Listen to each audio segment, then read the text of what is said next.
Okay, first thing we're going to do is take sandpaper and sand down your canvas a little bit. You might want to do this outside. Not very much sanding, just a little bit so it's kind of smooth. Then our paint is going to be just 3 colors: white, blue, it can be any blue, and burnt sienna. Put out about, a little bit more than we will usually put out at any one point on our palette, just because we're going to cover the whole canvas with paint. So kind of like the size of a Hershey's Kiss. This is the brush we're going to be using here. Our wide flat brush, but not our big huge blending brush.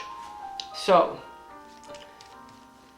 and for this we don't need to mix the paint on the palette until it's perfect, but what you want to aim for is color kind of like this, sort of a light bluish.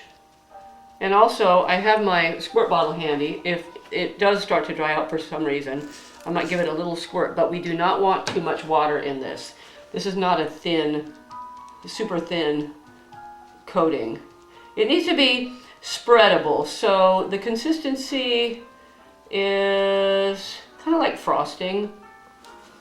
And then just start, it doesn't matter where you start. You can start in the middle or on the top, and don't worry about these kind of brush strokes and things and colors that don't blend in with each other. That's totally fine. I'll mix up a little bit more. I'm loading up my brush pretty thick, sort of glomming it on there. The reason for this is called a ground. I guess people call it different things, but we want to cover every inch, every little piece, little spot of the canvas. And one other thing is you don't want to brush over the same area over and over again. Like, see, this is fine.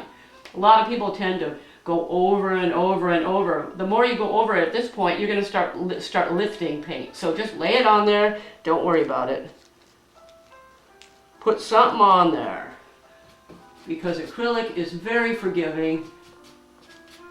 If there's a goof, it's very easy to take care of. I'm going to add a little bit more white. Don't want this to get too dark. Mine is getting a little bit dark here. So what I'm going to do is I'm going to add some white to mine. I'm using some craft paint here, which is fine. You can use craft paint or tube acrylic. The craft paint's a little bit thinner, so it spreads a little easier. Just to give us some sort of background to paint on that is not white.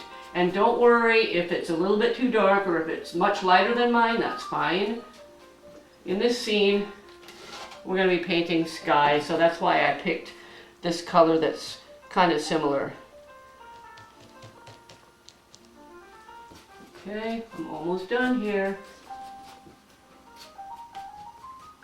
I've got some pretty thick areas there, but I'll come back and get those. You have a good 5 minutes to work this before it starts to set. So I'm all done and my painting is really wet.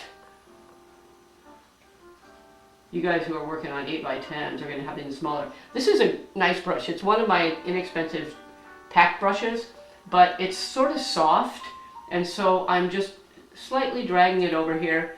This is one of the kind of techniques we're going to be using when we do clouds. So if you've got your canvas covered, you can kind of play with this a little bit and see what sort of blending you can do. This phase is probably, or this task regarding the whole painting is probably the quickest. If you feel like it, you can also paint the sides at this point. Paint the sides of your canvas. Most of you are probably going to be working on a table, which is totally fine. You don't need an easel to do this kind of painting, especially at this size. So go ahead and paint the sides in the same color, and that'll just make the rest of your job a little easier if you've got something on the sides. So that is the end of this phase. What's after this is I've got a little video that you can watch. It's maybe 1 minute where I walk down to the river, which is the scene that we're going to be painting. So go ahead, finish this up, grab a refill of whatever you're drinking, and watch the next little video while this dries, and I will see you in about 10 minutes probably.